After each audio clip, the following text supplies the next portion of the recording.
Еве назад во утрински брифинг и во оваа прва тема разговараме со доктор Александар Петличковски од Институтот за имунологија при Медицински факултет. Вие сте прв пат во студиото? Да, прв пат. Добро дојдовте. Добро И овој разговор кој што ќе го водиме во студиото на утрински брифинг е едно запознавање со коронавирусот од малку поблиску. Неговата структура и начинот на кој што влијае различно врз секој организам. Она што сакам во прво прашање да биде во разговорот, бидејќи во тек е една масовна вакцинација во државата, зборуваме за масовна имунизација на населението. Како го оценувате досегашниот процес? Па, деновиве имунизацијата оди добро. На почеток касневме многу, но сега имаме добри шанси за релативно кратко време со задржување на ова темпо, значи над 10.000 луѓе вакцинирани дневно. Мислам дека имаме добри шанси на крајот на летото веќе да се нормализираме со ситуацијата. И како последица на тоа, какво лето, каква есен не очекува? Па летово со топлиот воздух што го носи со отварањето на шансите за шетање, само ги намалува шансите на вирусот за пренос и ние гледаме дека во цел свет трендовите се многу позитивни. Но се уште сме кревки, бидејќи ако ова што досега сме го постигнале не го надополниме со масовна и ефикасна вакцинација, можно е наесен пак да очекуваме проблеми. И доктор Петличковски, пред да навлеземе во структурата на COVID-19 помеѓу вакцините, бидејќи и тоа е, речи си, година дена една тема која што прво при нивните најави, а потоа и при производството на вакцините, има ли една поефикасна од другата? Бидејќи, знаете како, јас сега кога ќе спомнам пред некој дека ме вакцинирале со Pfizer, браво, ја добина е добра. Кога ќе прашам зошто, многу од луѓето не знаат, меѓутоа слушнале дека била најдобра. Јас не го правам, не ја правам таа поделба, меѓутоа има ли помеѓу нив разлика? Нормално дека вакцините се различни, платформите се различни и ефикасноста не е иста. Постојат нијанси во разликата на ефикасноста на различните вакцини.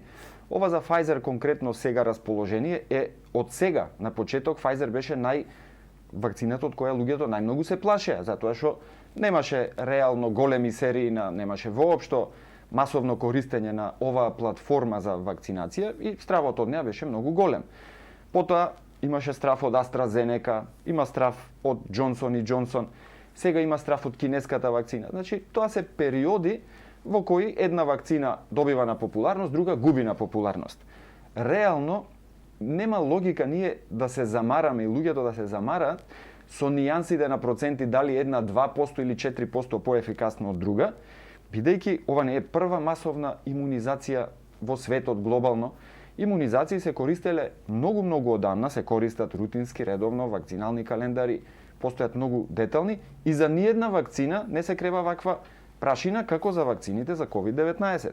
Никогаш не се проверувал имунитетот после вакцина за грип, после вакцина за морбили, не знам какви други вакцини. Ова е малце пренапумпано расположението за проверка на ефикасноста на вакцините. Научните докази се многу убедливи. Сите вакцини кои имаат одобрение од Светска здравствена организација меѓу и Синофарм се исклучително ефикасни во намалување на тежината на болеста. И тоа е клучната добивка од вакцините и зошто разумот, рациото, зошто вакцините треба да се користат. Значи, процентите 2, 3, 5, па и 10 помалку повеќе, навистина не се битни. Битно е дека сите вакцини многу добро не штитат од тешка болест. Ви се чини ли вам дека има своевидно политизирање на самите вакцини, па оттаму можеби и таквата недоверба, бидејќи несвојствено е да се изнесе став дека во Европската Унија или другите држави од Европа нема да се влегува, ќе мора да се прави тест ако се примала руска вакцина или ако се примала кинеска. Делува на своевидна геополитичка игра со... Апсолутно.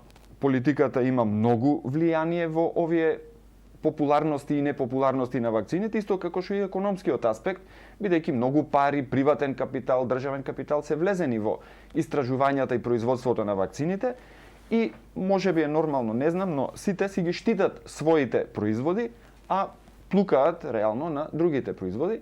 Но повторно, генерално интересот на нашите граѓани е во вакцинирање со онаа вакцина која што е достапна во моментот. Доктор Александар Петличковски од Институтот за имунологија при Медицинскиот факултет, стручно објаснување за ефикасноста, всушност за вакцините за кои што се води полемики која е ефикасна, која не е.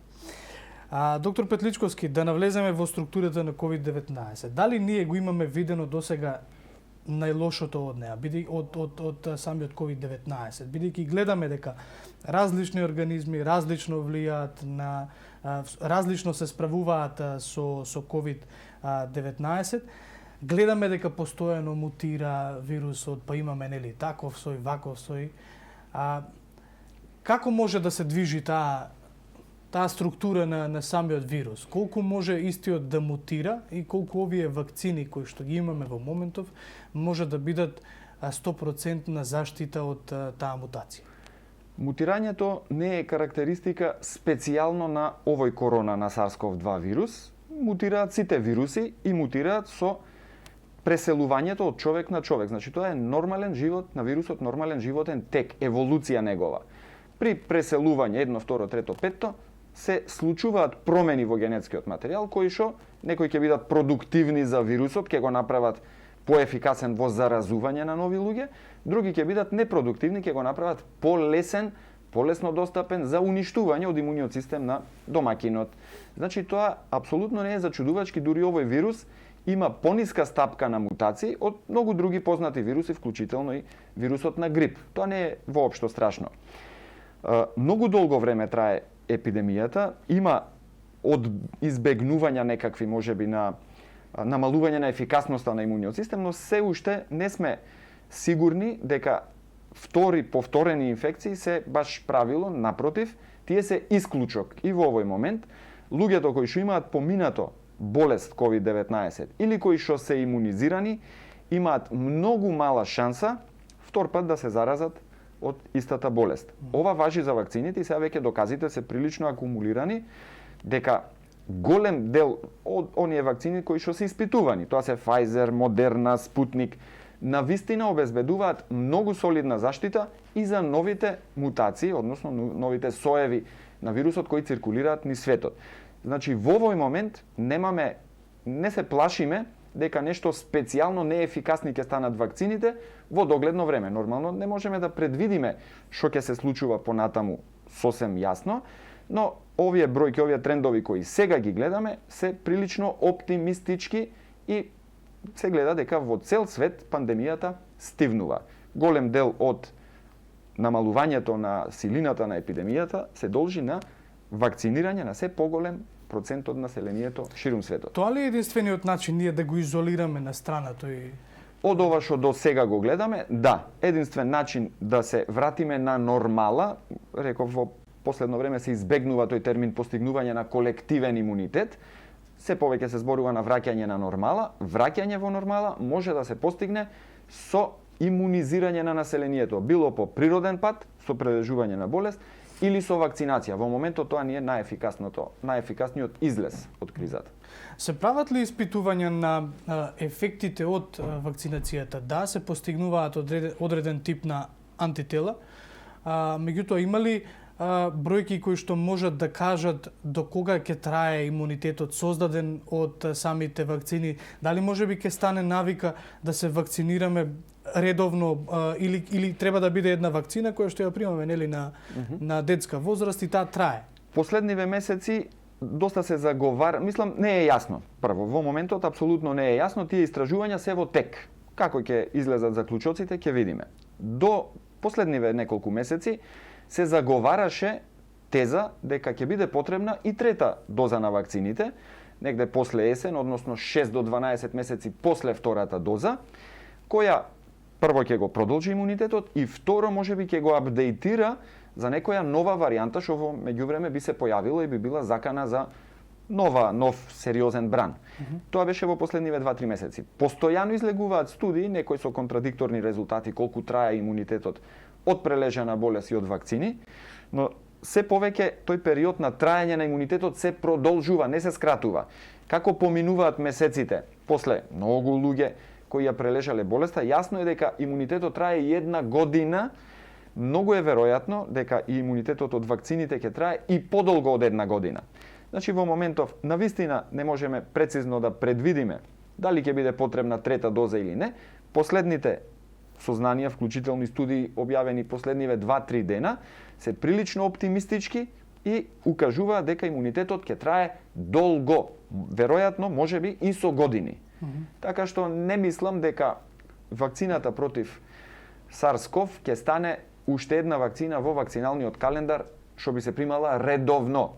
Тоа, кога ќе заврши епидемијата, ќе можеме да предпоставуваме попрецизно. Доктор Петличковски, на почетокот ако беше нешто непознато, нов вирус кој што стапката на смртност беше пониска за разлика од останатите SARS вируси.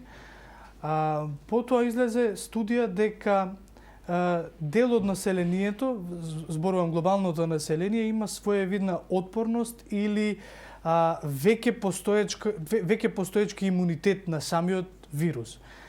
Зошто кај некои луѓе веќе постои тој имунитет? Бидејќи ако фамилијата на SARS вируси е позната за медицината, може да ни објасните во поглед на она што го содржи веќе нашиот имунитет врз оваа болест? Коронавирусите се многу чести и се случуваат по 2-3 корона инфекции во населението и обично пред да се појави овој SARS-CoV-2. Коронавирусите помеѓу себе не се разликуваат драматично. Тоа се нијанси кои ги разликуваат, што значи делат некоја заедничка структура и имаат некои специфичности. Кога човек се разболува од еден вирус, тој создава имун одговор кон различни елементи од вирусот. Конкретно со SARS-CoV-2, дел од имунитетот активиран од претходни корона инфекции, не SARS-CoV-2, туку SARS-CoV-1 и слични припадници од корона фамилијата, дел од тој имунитет може да го препознава и SARS-CoV-2. Сега тој не е идеално компатибилен, не е 1000% ефикасен, но кај некои луѓе е доволно ефикасен човек да доаѓа во контакт со вирусот и да не се разболува воопшто. Тој нема да создаде ни нови антитела, затоа што тие механизми предходно активирани, постоечки веќе, pre-existing ги викаат, значи предходно постоечки механизми од имунолошкиот систем, се доволни да ја ограничат инфекцијата и да не дозволат продор на вирусот во клетките, што би активирало нов имун одговор, создавање на нови антитела, кои потоа ние би ги детектирале. Затоа кај овие луѓе, сигурно сите ги знаеме, јас лично знам најмалку 10 такви луѓе, кои биле под интензивен контакт со индивидуа заразена од SARS-CoV-2, нити се разболеле, нити создале антитела.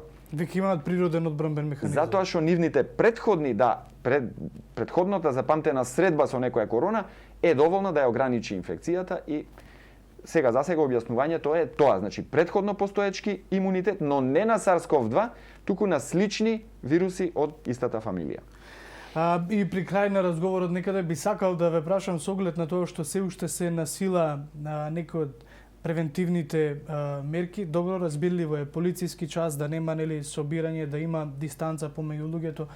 Она што во разговор со имунолозите и со друг тип на доктори велат дека маска на отворено кога е човек сам е воопшто непотребна.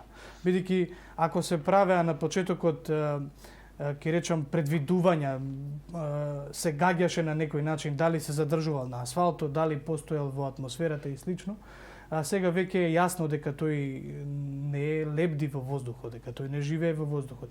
Како ја оценувате се уште таа постоечка мерка да човек кога е и сам, кога не е во присуство со други луѓе, да носи маска? Кога е човек сам, на отворено, или е на отворено на растојание од други луѓе, маската апсолутно нема никаква улога. И во моментов таа мерка е одвишна. Кога се наоѓаме во затворени простори, маската е потребна, бидејќи во затворени простори концентрацијата на вирусот може да биде поголема и човек може полесно да се зарази. На отворено Затоа што е неопходна, значи не е доволно еден вирус случајно да влезе во моето грло и јас да се разболам. Потребна е неопходна доза на вируси која што може да почне инфекција. На отворено тоа е многу тешко да се случи и претпоставувам дека за скоро време оваа мерка ќе биде откачена. Што е и логично. Логично. Доктор Петличковски, ви благодарам на ова ваше гостување во утрински брифинг, ви благодарам на ова објаснување за самиот коронавирус и се надевам дека ќе имаме прилика да разговараме повторно. Благодарам на поканата и јас се надевам.